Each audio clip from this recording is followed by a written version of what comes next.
1 years old. Flores got milk. After Flores got milk, Flores' teaspoon got milk. Breast milk is the best for babies up to 2 years of age and beyond.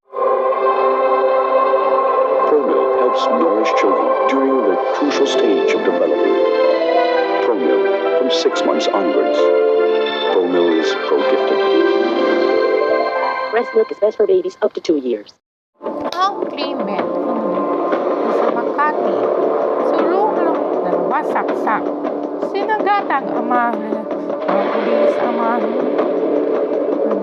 palagot ng mahigit sa taon ang hindi daw ang lagi dadaan walang tiningin ng pamilya mula sa isa pa alaga